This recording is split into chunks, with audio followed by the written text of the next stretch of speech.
Hello again. Welcome to Chess Time with Jeremy. This is a game between me as black and my opponent as white. Let us begin.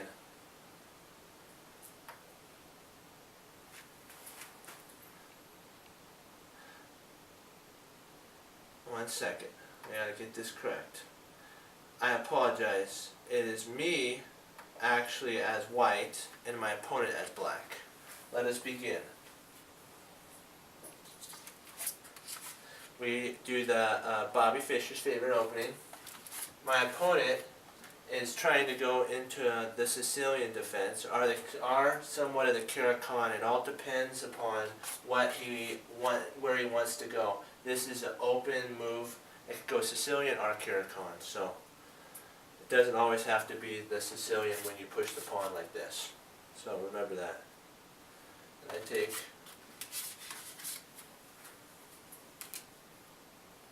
Takes.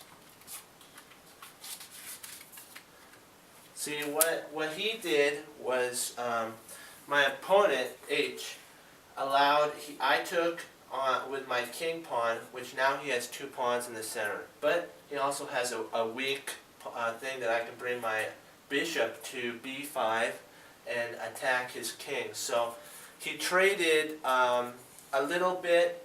He got the center, but he also opened up his queen side for an attack. See, I have a pawn majority on the queen side. So there's gains and there's losses about that, so always remember that. He's not always in the advantage part just because he has two pawns in the center. Okay, it's my turn, and I push the queen pawn. Now I have an open position for my bishops, both bishops and my queens, and I can push the pawn, my c pawn, trade that, and we'll have one pawn like we did before that I can take with my bishop, attacking his f7 square.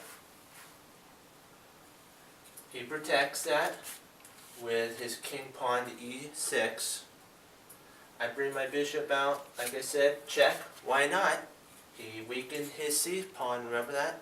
He left it right open.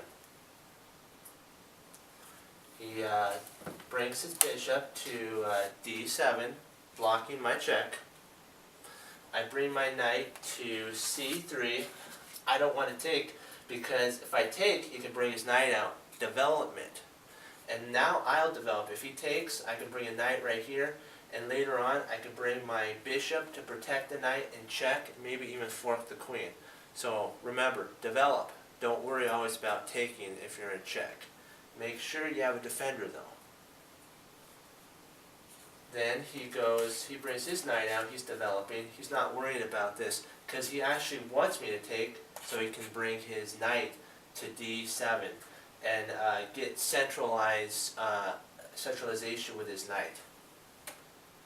I bring my queen out. Brings his bishop, f to f8 to b4, pinning my knight, and also preparing for castling, as you see. And finally, I decide to take, because now I'm going to bring out my other piece, my other bishop, so that maybe I can castle queenside if I want. And so now I bring my dark squared bishop out, removing the pin, and also I have the ability to castle either queenside or kingside. It depends. So what my opponent does is he takes my knight, which is okay, but not really okay, because he surrenders a bishop, and I take. You see? Now, true, he has two knights. I have a knight and a bishop, which in the end game, if we can trade off the knights, the queens, the rooks, and I have a bishop in an open position dominates both sides, the king side, the queen side, and the king side when it comes down to an end game. He brings his knight in to e4, The reason is he wants to take maybe wants to take my bishop, or it's just for centralization of pieces. And I can even bring my knight up there if I want to, but I could get kicked out by the f pawn. So always remember, unless you have total domination, like if this pawn was gone and I put a knight here and this knight was gone, I would have nothing to kick my knight out of the center. So sometimes things are not, sound. Like I can even move my knight, bring my pawn up, getting rid of his knight. So it all depends. Knight castle. That's a good safety move. Now I've connected both rooks.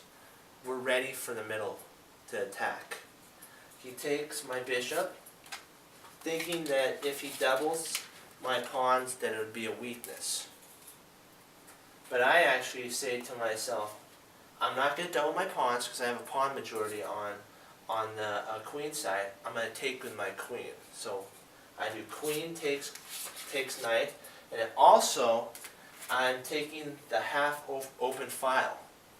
But he could bring it, like you're thinking, he could bring his rook to c8, attacking my queen. But he decides rather than to do that, to connect his rooks. But one thing that my opponent doesn't have, he doesn't have his queen out of the way. See, when you connect both rooks, now you have the ability to attack, because all your pieces are developed sometimes. But sometimes they're not. They're not coordinated all together. So remember that. Coordination with your pieces is very important. I move my king back to d3. Getting out of the way of, remember, the rook to c8. He brings his rook to c8. He's attacking my c2 pawn, but not right now, because as we think of this, we always have to. I want to also throw this in too, that there's such a thought as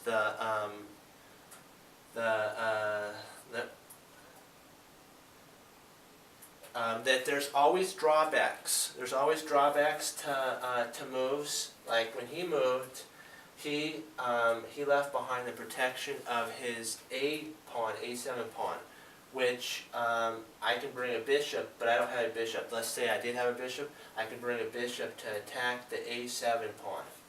So every move has a weakness. I play knight to G5. He brings his queen to C7. He doesn't want to take because there's a lot of threats that he sees.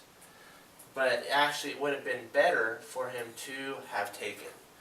I will step back and allow you to see he moved to C7.